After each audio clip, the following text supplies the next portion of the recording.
नमस्कार, मैं डॉक्टर मोनिका खेतरपाल, सह आचार्य, डूंगर महाविद्यालय बीकानेर, आपको प्रकाशिकी के फर्मा के नियम के बारे में बताऊंगी। फर्मा का नियम होता है कि प्रकाश एक बिंदु से दूसरे बिंदु में तक जाने में उस पथ का चयन करता है जिसमें लगा हुआ समय न्यूनतम होता है। कई बार ये नियम थोड़ा सा व्यापक रूप में हम देखें तो यह लगा हुआ समय अधिकतम भी होता है, अर्थात एक बिंदु से दूसरे बिंदु तक जाने में लगा हुआ समय चरम मान के बराबर होता है। अब इसी फर्मा के नियम का उपयोग करके हम परावर्तन के नियमों का सत्यापन करेंगे। परावर्तन के नियम होते हैं, दो नियम हैं। पहला नियम है आपतित किरण, परावर्तित किरण तथा अभिलंब। यह तीनों रेखाएं, यह तीनों किरणें एक ही तल के अंदर स्थित होती हैं। दूसरा नियम है आपतन कोण I बराबर होता है परावर्तन कोण के बराबर। अब इसको सत्यापन करने के लिए मैंने यहाँ पर एक तल लिया है PQRS। यह एक दर्पण है। इस दर्पण के ऊपर हम प्रकाश आपतित कर रहे हैं। दर्पण के ऊपर O' बिंदु के ऊपर मैंने प्रकाश आपतित किया है। मेरे पास आपतित किरण है AO'। O' बिंदु पर टकराने के बाद यह परावर्तित होती है और परावर्तन के पश्चात यह किरण हमें O' प्राप्त होती है। यह हमारी परावर्तित किरण है। अब हम क्या कर रहे हैं, A B बिंदु से एक तल खींच रहे हैं ABCD। यह तल PQRS के लंबवत है। इस लंबवत तल के अंदर हम O' बिंदु से एक लंब खींच रहे हैं जो कि इसको O बिंदु के ऊपर काटता है। अब इस O बिंदु को हम A बिंदु से जोड़ रहे हैं। ये मेरे पास रेखा प्राप्त हुई AO। इसी प्रकार इस O बिंदु को मैं B से जोड़ करके OB प्राप्त कर रही हूँ। हमारी आपतित किरण हमने ली थी AO' तथा परावर्तित किरण है O'। चित्र से स्पष्ट है कि दूरी AO' दूरी AO से बड़ी है। इसी प्रकार परावर्तित किरण को हम देखें तो दूरी O' भी OB से बड़ी है। इन दोनों को हम जोड़ लें तो हमारे पास प्राप्त होता है कि AO' greater than AO plus OB। हमारा कुल प्रकाशीय पथ है AO' प्लस O'। यह स्थिति तभी संभव है जब O' बिंदु O पर समपाती हो, क्योंकि फर्मा का नियम कहता है कि प्रकाश उस पथ का चयन करेगा जहां पर लगा हुआ समय न्यूनतम होगा। दूरी न्यूनतम होगी तभी लगा हुआ समय न्यूनतम होगा। यह तभी संभव है जब हमने जो बिंदु माना है O', यह O के ऊपर समपाती है, अर्थात O' O के ऊपर है तो हमारी आपतित किरण हो गई अब AO, परावर्तित किरण है OB, अभिलंब हमारे पास है ON। परावर्तित किरण, आपतित किरण तथा अभिलंब यह तीनों एक ही तल के अंदर स्थित है। यह तल PQRS के लंबवत है। तो हमारा प्रथम नियम परावर्तन का सत्यापित हो गया, जो कि यह कहता है आपतित किरण, परावर्तित किरण तथा अभिलंब तीनों एक ही तल के अंदर स्थित होने चाहिए। अब दूसरे नियम का मुझे सत्यापन करना है। दूसरा नियम है एंगल I बराबर एंगल R। इसका सत्यापन करने के लिए यहाँ पर ये मैंने आपतित किरण जो हमारी है वही AO, ये मैंने बनाई है। परावर्तित किरण है OB और ये मैंने यहाँ पर A बिंदु से एक लंब डाला है AD। इसी प्रकार B बिंदु से एक लंब डाला है BC। हमने आपतित जो हमारी किरण है उसकी लंबाई मानी है U, परावर्तित किरण की लंबाई है V। जो हमने लंब डाले हैं AD, इसको माना है M के बराबर। दूसरा लंब है BC, इसको माना है मैंने N के बराबर। आपतन कोण है I, अतः कोण OAD भी मेरे पास I के बराबर आ गया। परावर्तित कोण है R, अतः कोण OBC में मेरा R के बराबर है। अब जो हमारी प्रकाशीय पथ की दूरी है वो है AOB। AOB दूरी तय करने में लगा हुआ समय हमारे पास आएगा दूरी AO प्लस OB बटा वेग। हम यहाँ पर वेग मान रहे हैं c के बराबर। तो मेरे पास लगा हुआ समय आ गया, AO का मान है U, OB का मान है V, तो T बराबर U प्लस V बटा C। अब यहाँ पर मैं U और V के मान त्रिभुजों से निकालूंगी। प्रथम त्रिभुज जो मैं ले रही हूँ ये है त्रिभुज AOD। त्रिभुज AOD के अंदर ये कोण मुझे ज्ञात है I के बराबर। मैंने cos I का मान निकाला है। cos I है AD बटा AO। चित्र से AD का मान है M, AO का मान मैंने रखा है U, अतः U का मान मुझे प्राप्त हो गया U बराबर M sec I। इसी प्रकार परावर्तित जो यहाँ पर रेखा है OB, इसके त्रिभुज से मैंने V का मान प्राप्त किया है। V का मान प्राप्त करने के लिए त्रिभुज काम में लिया है BOC। यहाँ पर हमने cos R का मान निकाला, जैसे यहाँ cos I का मान निकाला था, तो इससे हमें V का मान प्राप्त हुआ n sec R। ये U और V के मान मैंने यहाँ T के अंदर रखे हैं। अब फर्मा का नियम कहता है कि यह लगा हुआ समय न्यूनतम होना चाहिए।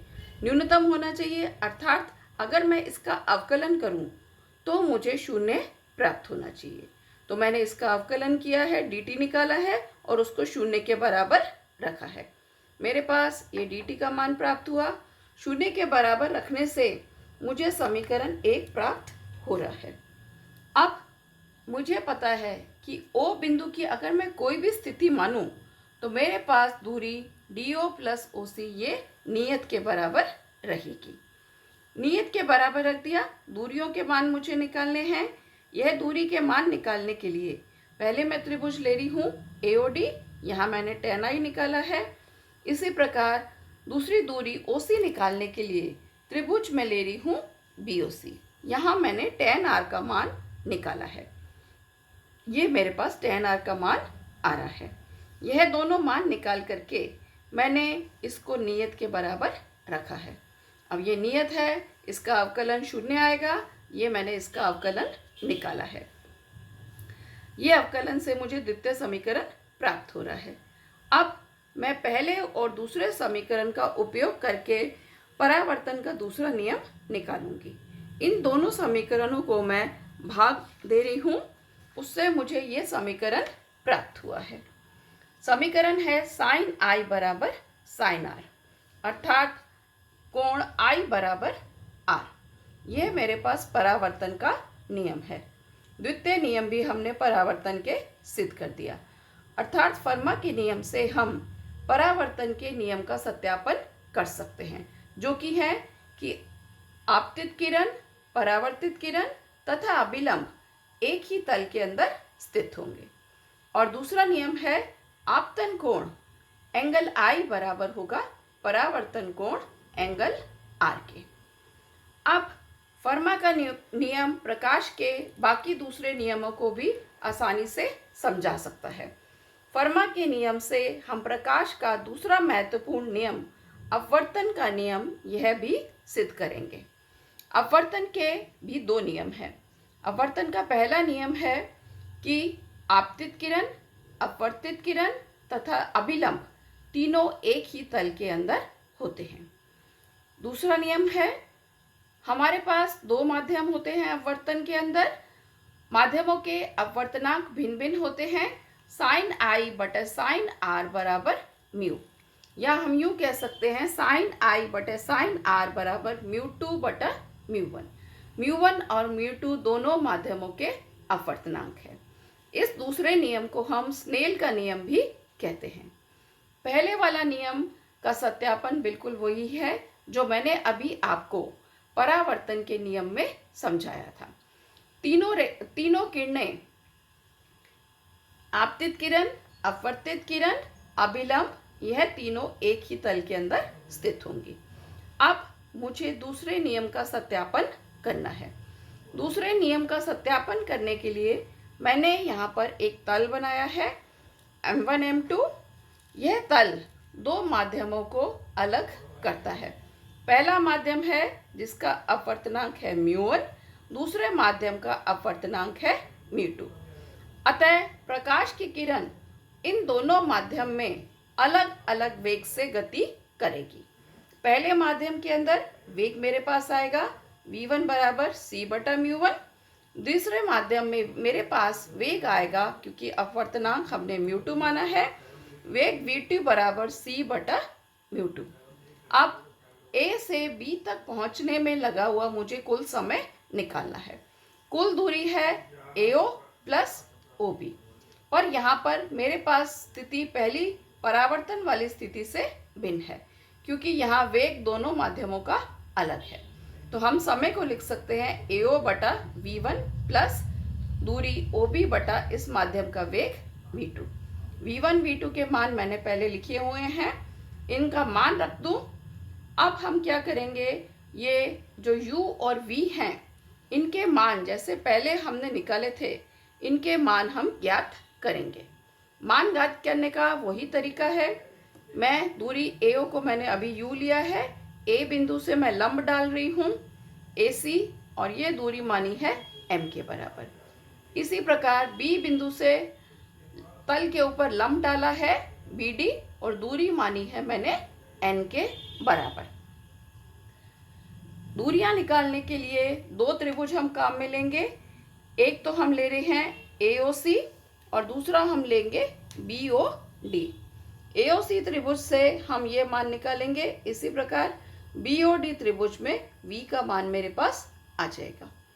तो लगा हुआ समय यहाँ से मान रखने पर ये प्राप्त हुआ।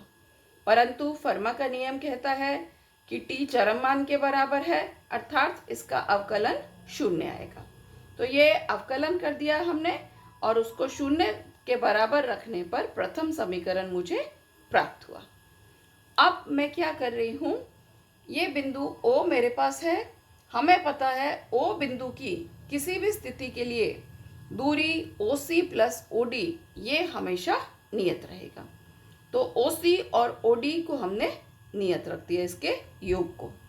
अब OC और OD का मान जैसे पिछले वाले में हमने किया था, इन दोनों त्रिभुजों की सहायता से हमने ये मान निकाल लिए, और ये नियत के बराबर रखा हुआ है। इसका भी मैं अवकलन कर रही हूँ। नियत का अवकलन आ जाएगा शून्य। मुझे दूसरा समीकरण प्राप्त हुआ। पहले और दूसरे समीकरण को भाग देने पर ये समीकरण मुझे प्राप्त हो रहा है। tan i और sec i को हल कर लें तो हमें प्राप्त होता है μ1 sin i बराबर μ2 sin r। यहाँ से हमें इस समीकरण से प्राप्त हुआ है sin i बटे sin r बराबर μ2 बटा μ1। यह स्नेल का नियम है। अतः फर्मा के नियम से हमने अपवर्तन का दूसरे नियम का भी सत्यापन कर लिया। तो फर्मा के नियम द्वारा हमने अपवर्तन के दोनों नियम सत्यापित करे हैं। क्या है दोनों नियम? पहला नियम है आपतित किरण, अभिलंब तथा अपवर्तित किरण, यह तीनों किरणें एक ही तल में हैं। और दूसरा नियम है साइन आई बटा साइन आर बराबर μ2 बटा μ1। फर्मा के नियम का उपयोग करके हम प्रकाश के महत्वपूर्ण नियमों की व्युत्पत्ति कर सकते हैं। जैसा कि हमने आज देखा कि इसके उपयोग द्वारा हम परावर्तन तथा अपवर्तन के नियमों का व्युत्पन्न कर सकते हैं। मैं आशा करती हूँ विद्यार्थियों आपको ये समझ में आ गया होगा। धन्यवाद।